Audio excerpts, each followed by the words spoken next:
Dr. Duvall address that? Was it because he was told by Mr. Gilmore, don't go down that road? We're going to stop at Lawrence Corner. Of course that's what happened. He said he kind of looked at it, but he wasn't willing to provide any documentation. Now, some of you may be skeptical about $317,000 in that category. But that's what Mr. Mensel testified to if you go out from there up until last fall. That's what he testified to. Now, there wasn't any dispute by Dr. Duvall on that issue because he wasn't asked to discuss it. So where's the dispute coming? Well, you'll have to decide what evidence there is to dispute that.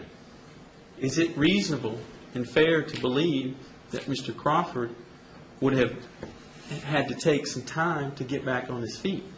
Of course. The other thing is this idea of impairment. We haven't really talked about that, but it's up there. He had been given a permanent impairment. Mr. Gilmore, myself, the judge, other lawyers deal with a lot of different cases. And if I have an impairment, maybe some of you do too. But does that impairment affect my ability to do my job? Or does an impairment you have affect your ability to do your job? If you cut the tip of my finger off on this hand that I don't write with, I'd have an impairment on that finger. And someone would give me that. They'd say, well, Mark, you've got a 15% impairment to your finger, which relates back to the hand, and what have you. But does that affect my ability to do my job? No, I don't think so. The question you have to ask yourself is, does the 5% impairment affect Mr. Crawford's ability to do his job? And his testimony was, of course it does. Why would he hire someone to draw plans for him that he could do before and pay out that money if it did? Is he lazy? Or is it something he just doesn't want to do? There's no evidence of that. So I think it had an impact on his ability to generate income and to be able to do those activities. Is he getting better over time? Yes. Will there be a point in time in the future where he will get to where he was before the accident? I hope so. He hopes so. That's a decision that you will have to determine. And that's why I entered into the exhibit, as an exhibit, the list from Dr. Mitchell. There are blanks there. If you choose to put an amount of money in those blanks, that's what that's for.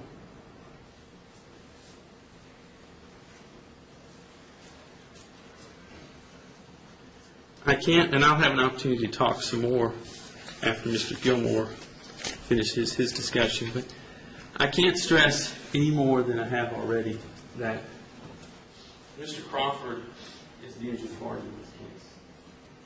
He's the victim. He's the one that got hurt. It wasn't Mr. Mitchell.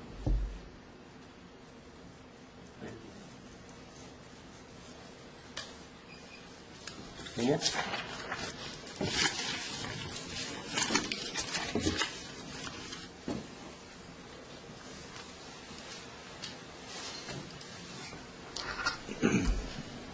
Ladies and gentlemen, on behalf of Gray and Kelsey Mitchell, I just want to thank you all for hearing this case. I stood before you in my opening statement and made some statements about what the evidence was going to show, and I think I've made good on those.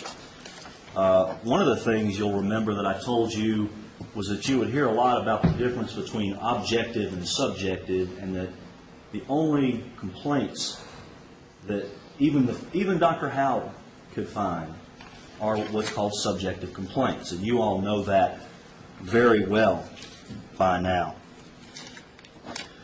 Mr. Freeman, I think, would love nothing better than to make this a contest between Dr. Howell and Dr. Weiss. But it's really not. I think if you take all the medical testimony as a whole, Dr. Parsons, Dr. Weiss, Dr. Howell, you start to see a pattern. And that pattern is that you have to do a little reading between the lines. But two of the physicians, Doctors Parson and Weiss, are basically telling you that they didn't find anything wrong with Mr. Crawford, at least from an objective standpoint. And they can't assign any kind of permanent impairment. They can't say that he received a permanent injury in the accident. Now, Dr. Howell's approach is a little bit different, but he's candid enough to say that all of my opinion about that is based completely and totally on what Mr. Crawford himself, the party who sued the Mitchells for $500,000, the party who has an incentive to recover in this case, the party who stands to gain, it's all based on what Mr. Crawford himself tells me, and furthermore, I, as his treating physician, basically have a duty to accept that. And there's no mathematical formula for taking somebody off work, for how long you take somebody off work. And I, as his treating physician, basically defer to what he complains about. Even if I can't document anything on an MRI or a CT scan or an X-ray, I defer to that. And I do largely what the patient wants me to do.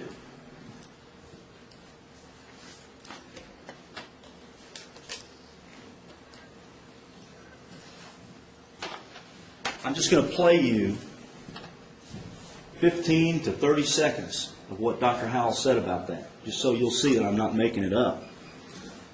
Is there a play button? Yeah, okay.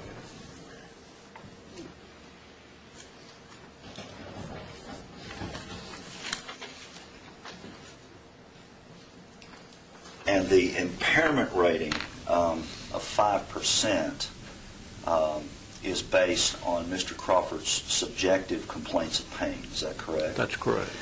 And if you believe that Mr. Crawford's symptoms were all from the accident, then that impairment rating would have been higher, wouldn't it? Yes, it would. Would have been as high as 15%? Yes, But you chose to give a 5% attributable to this accident. that's correct. And on the 6 months off work, I'm understanding from all the testimony in this case that that is essentially a judgment call on the physician's part. Is that correct? That's correct. You said there's no objective way, there's no objective formula, table, or chart that tells you how long to hold somebody off work. That's correct. You consider, among other things, what the patient complains of and what the patient desires. Is that correct? That's correct. He considered what Mr. Crawford subjectively complained of and what Mr. Crawford desired. I don't think there's any question about that. Dr. Howell never said that Mr. Crawford had any restrictions, never said he couldn't perform any specific task. And even Dr. Howell acknowledged to you just now that if all of his problems were from the accident, his impairment rating would have been higher. The 5% was all he could get. You've also heard a lot about, so what do you do with this information? I mean, you've got a medical picture here of 3 physicians, 2 of whom, again, they weren't willing to come out and really say it that strongly, but 2 of whom found nothing wrong. Let's just be honest about it. 2 of these 3 doctors really didn't find anything. And the other one, Dr. Howell, who bases everything on accepting what Mr. Crawford says. So what do you do with that? You've got to look at other objective facts. And one of those, I think, is the video, the surveillance video that you saw. I'm not going to make you watch that again. We saw a lot of it yesterday. But I think that was important because let's review what it showed. First of all, you heard Jason Fouch, who has no interest whatsoever in this case, works with the state of Tennessee, come in and explain those gaps. He has no reason to lie about that. He has no interest in the outcome of this case. You heard him say that one time he lost Mr. Crawford in traffic. The next time he followed him up to Kentucky, and you'll remember what Mr. Crawford was doing, washing his windshield. You remember his back, his low back was going back and forth as he was washing his windshield. And of course he says, I'm not claiming I couldn't do that. Of course he says that. Because he can't say anything else. It's right there on the video. And then on May 1st, he's cutting his yard. He finishes that. He cranks up that weed eater. He cranks up that blower. He gets that Roundup and bends down. And the explanation is that they had that contract on the house. Well, you know, I'm no gardener, but I don't think that Roundup acted probably between that morning when he sprayed it and that afternoon when the people came to look at the house. He did that because he could, not because somebody was looking at the house that afternoon. And he bent down to do it. And so, if we hadn't had that video, I think we would be hard-pressed, and Mr. Crawford might even be here saying, I can't mow my yard anymore. But fortunately, we've got an objective piece of evidence that shows you all exactly what he was able to do and exactly what he did 6 months later. The other objective piece of evidence we have is the photograph of Mr. Crawford's car. And that collective exhibit was collective exhibit number 29. And you heard the testimony about how Mr. Crawford said that was altered, that his vehicle was altered somehow before that picture was taken. And Mr. Mitchell said, as far as he was concerned, it wasn't. That looks a lot like the way it looked at the scene.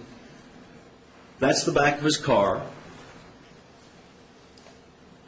And you've seen the front of his car. And we're not saying that there was no damage. We're not saying that.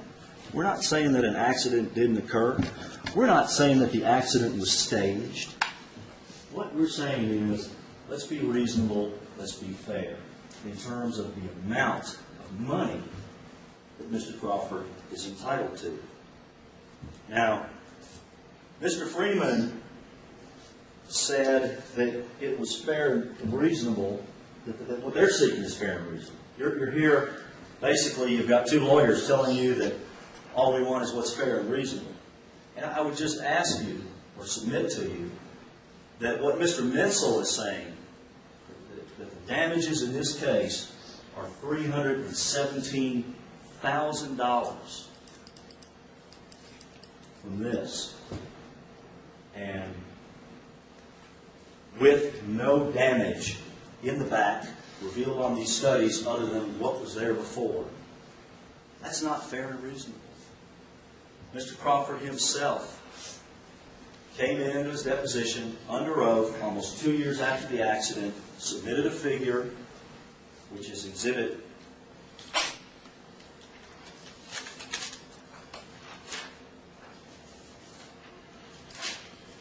well, I've lost my note on that, but Mr. Crawford, as you know, it's exhibit 27, did this calculation before his deposition was taken. His deposition was taken back in August, and he came in and he said, I'm cutting off my lost earning capacity claim as of March 1. And I said, well, why are you doing that? And he said, well, that's just when I got back up on my feet. And then once the case was set for trial, they hire an expert. And the expert comes in and he does all this numerical hocus pocus, the normalizing process. He can't just go with the tax return.